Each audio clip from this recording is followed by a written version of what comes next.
नमस्कार मंडळी, कसे आहात सगळे? मजेत ना? आपल्या यूट्यूब चॅनलमध्ये आपलं स्वागत करीत आहे। आज आहे बुधवार। आता सकाळी विचार करत होती की जेवण काय बनवायचं आहे, तर आज सकाळी मी थोडीशी कोळंबी घेतली होती, पण विचार केला होता की कोळंबीचं फक्त सुक्कं करणार आहे म्हणून। मग त्याच्याबरोबर आपण आमटीसाठी काय बनवायचं, म्हणून आज मी विचार केला की आमच्या कोकण साईडमध्ये मोस्टली असं सुक्की मच्छी वगैरे काही केलेली असेल, म्हणजे असं कोळंबीचं सुक्कं किंवा माशाची अशी चटणी वगैरे जर केली ना, तर त्याच्याबरोबर अशी कैरीची आंबट अशी आमटी बनवली जाते, ती एक वेगळीच असते। तर आज आपण कैरीच्या आमटीची रेसिपी बघूया। तर चला तर बघूया कैरीचे आमटीची रेसिपी। बघा, तर आता कैरीच्या आमटीसाठी लागणारं साहित्य हे 1 बाउल आपण ओलं खोबरं किसून घेतलेलं आहे, 4 ते 5 फोड्या कैरीच्या घेतलेल्या आहेत, त्यानंतर थोडीशी कोथिंबीर, थोडासा एक छोटासा असा कांदा, 4 ते 5 लसणाच्या पाकळ्या आणि चिमूटभर हळद। बघा, आता ही जी कैरी जी आहे ना, ही आता आपण शिजवून घ्यायची आहे। ही शिजवायची आणि नंतर ती आपल्याला या सगळ्या साहित्याबरोबर वाटून घ्यायची आहे। तर चला तर आता आपण ही कैरी शिजवून घेऊया। हे बघा, अशा पद्धतीने आपण कैरी आता शिजवून घेतलेली आहे। तर आता आपल्याला ह्याचं वाटण करायचं आहे।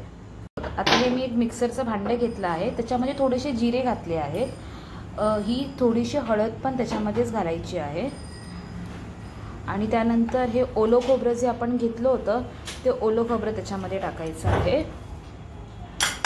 त्याच्यानंतर लसूण 4 ते 5 पाकळ्या, थोडासा कांदा आणि ही कोथिंबीर जी आहे ती पण त्याच्यामध्ये वाटायला घालायची आहे आणि हे जे आपण शिजवले होते कैरी ते पण त्याच्यामध्ये टाकलेले आहेत आपण।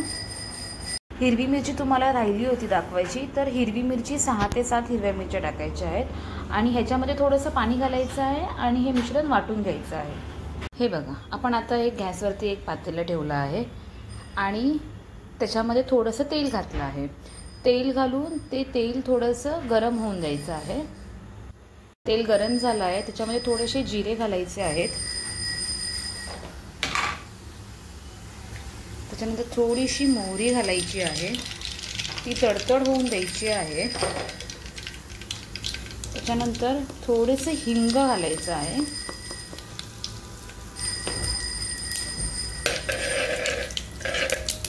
आणि ते चांगलं असं तडतड होऊन द्यायचं आहे।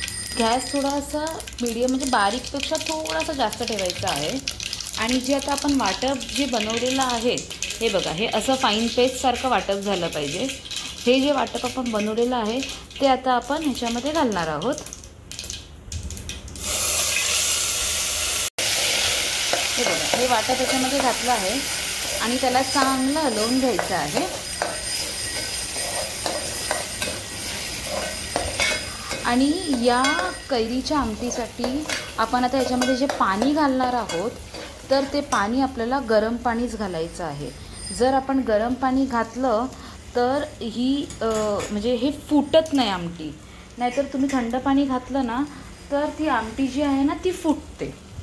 तर गरम पाणी घालायचं आहे याच्यामध्ये। तर मी एका साईडला गरम पाणी करून ठेवलेलं आहे। आता याच्यामध्ये थोडीशी हळद घालायची आहे, हलवून घ्यायचं आहे। गॅस मिडियमच ठेवायचा आहे, नाहीतर ते आपण पाणी घातल्यावरती ते अशा अंगावरती शिंतोडे उडल्यासारखे उडतात सुद्धा। तर आता बघा, हे चांगलं फ्राय झालेली आहे।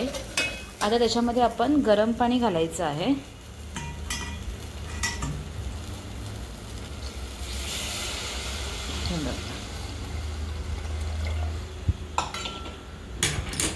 मस्त असा सुगंध सुटला आहे मी फोडणीला दिल्यावरतीच। हे बघा, ह्याचं टेक्स्चर हे जास्त जाड पण नाही, जास्त पातळ पण नाही, असं टेक्स्चर ठेवायचं आहे ते।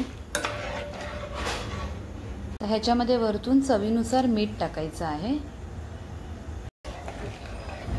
आणि ह्याला आता उकळी येऊन द्यायची आहे। एक 2-3 मिनटामध्ये उकळी येईल, त्याची उकळी येऊन द्यायची आहे। हे बघा, आता ही उकळी आलेली आहे आणि ह्याची आमटीचं टेक्स्चर बघा किती छान दिसत आहे, मस्त अशी उकळी आलेली आहे। आणि फुटली पण नाही आहे बघा आपली आमटी. बघा तुम्ही बघत असाल आमटी जरासुद्धा फुटलेली नाही आहे. हे बघा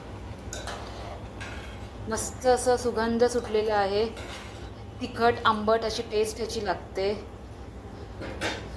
पावसाळ्याच्या सीझनमध्ये खायला तर ती मस्तच लागते. तर तुम्हाला आजची माझी कैरीची आमटी कशी वाटली हे नक्की कमेंटमध्ये मला सांगा. अशाच नवनवीन रेसिपीसाठी आपण पुन्हा एकदा भेटूया. Till then take care. Bye.